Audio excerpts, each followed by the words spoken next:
Selamat siang Bapak Ibu sekalian. Pada siang hari ini saya diberi kesempatan untuk memberikan edukasi kepada kelompok usia lanjut yang dengan judul Sehat, Bugar, dan Aktif Lansia di Masa Pandemi COVID. Nah, kita tahu bahwa siklus hidup manusia itu dimulai dari bayi, anak usia sekolah, usia subur, dan lansia. Populasi usia lanjut ada sekitar 9,3% dari penduduk Indonesia. Usia lanjut disebut usia lanjut adalah usia 60 tahun ke atas. Hari lansia itu diperingati setiap tanggal 29 Mei dan dicanangkan sebagai Hari Lansia Nasional yaitu pada tahun 2019.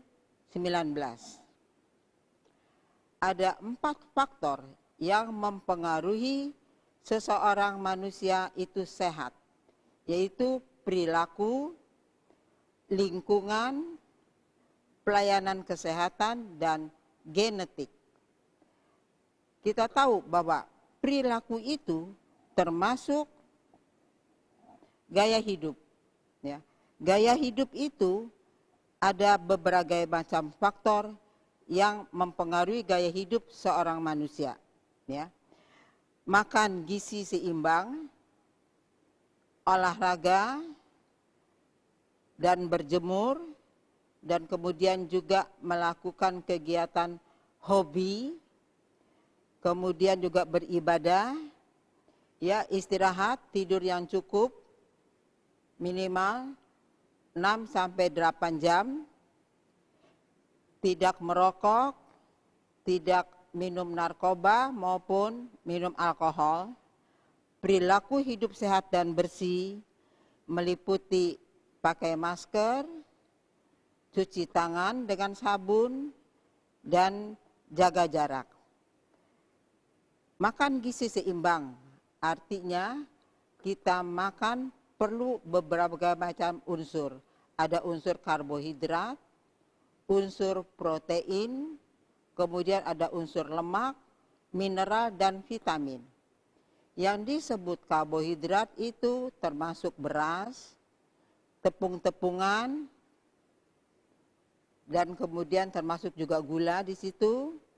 Dan yang dinamakan protein ada sumber nabati, sumber dari hewani. Ya, protein nabati itu misalnya dari kacang kedelai, tempe-tempe, ya, kacang-kacangan, biji-biji, almond. Nah, kemudian yang dinamakan dari hewani, ya, protein dari ikan, daging, kemudian juga dari berbagai macam hewan yang bisa dimakan. Kemudian kita tahu bahwa gizi seimbang selain kita perlukan 3 unsur tersebut, juga ada yang kita sebut sebagai mikronutrien. Mikronutrien itu termasuk mineral dan vitamin. Vitamin itu tidak didapatkan, tidak bisa diproduksi di dalam tubuh manusia. Tapi vitamin itu harus disuplai dari luar. Ya, jadi kita harus makan vitamin.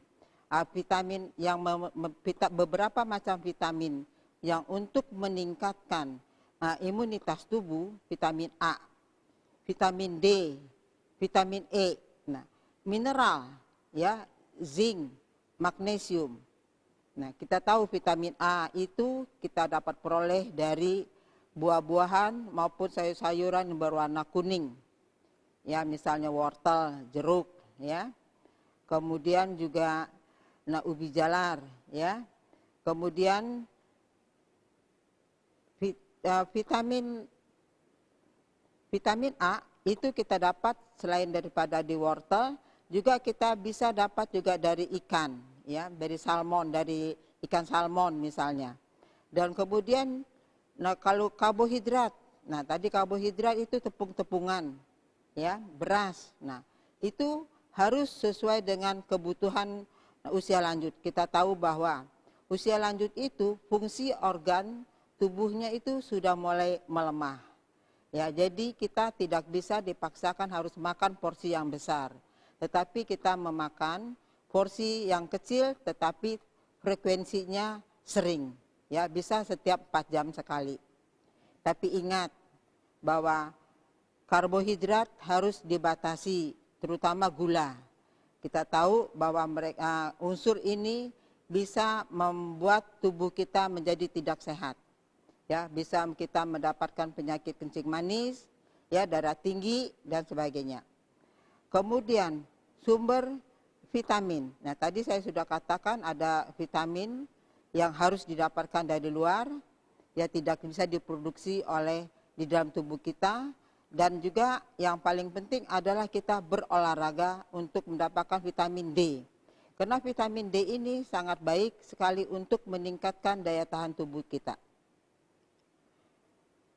Olahraga berjemur. Ya, kita tahu bahwa kita tinggal di negara tropis, ya.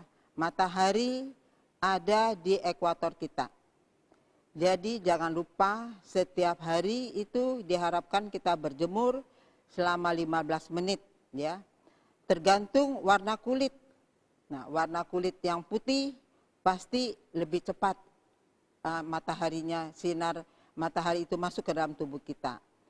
Indonesia warna kulitnya itu sawo matang. Jadi setidak-tidaknya 15 menit cukup kita melakukan kita berjemur, ya. Dan kemudian sambil berjemur kita juga sambil berolahraga.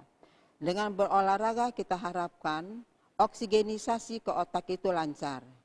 Ya, sehingga dengan sendirinya kalau oksigen cukup ke otak, kita itu tidak cepat pikun. Ya. Kemudian daya tahan tubuh kita juga meningkat. Kemudian istirahat tidur yang cukup. Dengan istirahat tidur yang cukup, ya kita tahu bahwa hormon yang mempengaruhi tidur itu adalah hormon yang namanya melatonin. Melatonin itu dihasilkan dari suatu bodi amigdala yang ada di otak kita. Biasanya dengan bertambahnya usia, produksi melatonin itu makin menurun. Kita bisa bedakan dengan bayi yang baru lahir. Bayi yang baru lahir itu bisa tidur selama 23 jam. Karena kenapa? Melatoninnya produksinya sangat cepat, sangat banyak. Ya. Maka itu kita sebagai usia lanjut, kita harus merangsang supaya melatonin itu tetap diproduksi. Jadi Bapak Ibu sekalian yang usia lanjut, kalau malam tidur jam 10 malam itu matikan lampu. Ya. Walaupun kita belum merasa ngantuk, kita tetap matikan lampu, kemudian diharapkan, ya, dengan matinya lampu kita tidur, hormon melatonin yang diproduksi oleh bodi amigdala tersebut bisa keluar, sehingga kita bisa tidur dengan nyenyak dan tidur minimal 6-8 jam. Dan kemudian dengan demikian kita bisa meningkatkan daya tahan tubuh kita kalau kita tidurnya nyenyak, bangun pagi itu tidak terasa badan sakit, dan kita berasa badannya bugar. Ya, tidak merokok itu sangat penting, ya. Karena kita tahu bahwa rokok itu merupakan racun bagi tubuh kita. Ada 4.000 racun di dalam rokok tersebut. Bapak Ibu sekalian tahu bahwa kalau orang yang merokok itu pasti di tenggorokannya itu banyak lendirnya. Mereka selalu suka berdehem, ya. Juga alkohol, ya, jangan suka minum alkohol. Dan kemudian juga narkoba, apalagi narkoba. Kita tahu bahwa narkoba itu sangat berbahaya, ya, bagi seseorang. Kemudian perilaku, karena kita dari zaman pandemi, perilaku hidup bersih dan sehat itu terutama kita harapkan yaitu kita memakai masker, ya. Maka masker itu ada 2 macam sekarang ini yang diizinkan oleh WHO. Ada masker kain dan ada masker surgical. Masker kain diharapkan dipakaikan bagi orang awam dan lamanya masker kain itu dipakai selama 4 jam. kemudian dicuci ya dengan anti desinfektan, kita rendam kurang lebih 10 menit dan kemudian cuci dengan sabun, kemudian dijemur dengan matahari.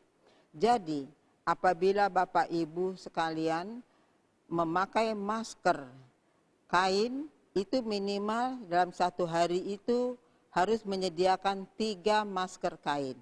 Ya. Masker surgical itu hanya untuk tenaga kesehatan.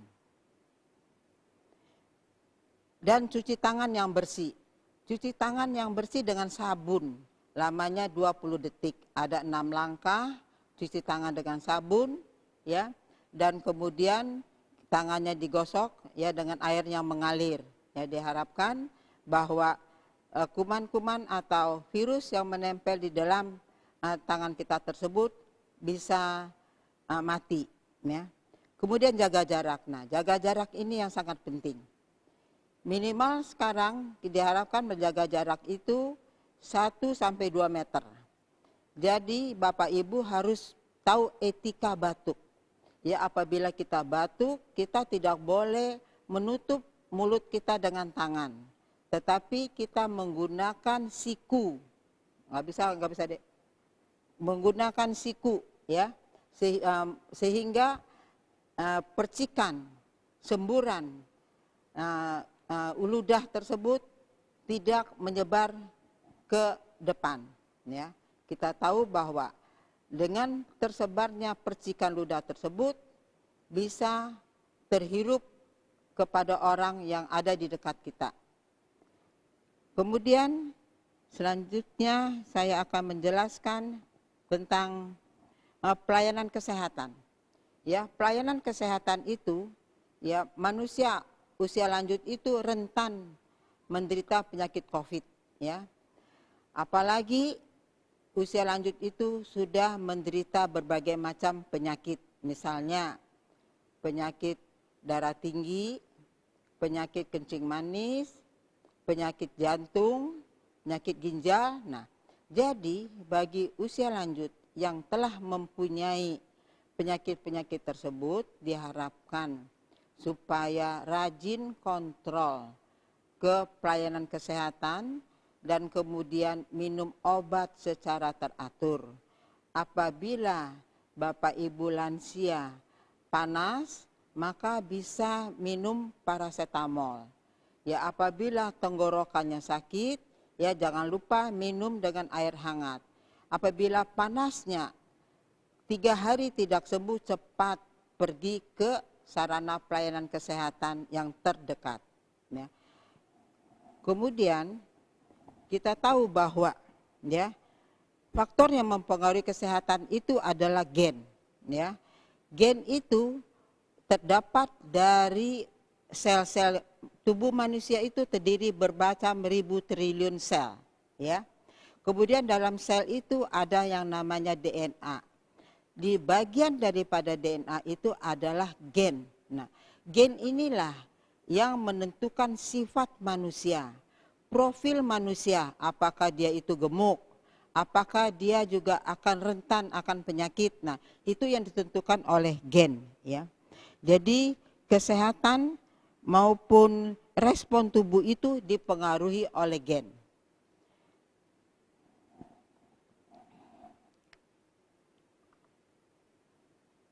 Kita tahu bahwa moto lansia itu adalah bahagia ya.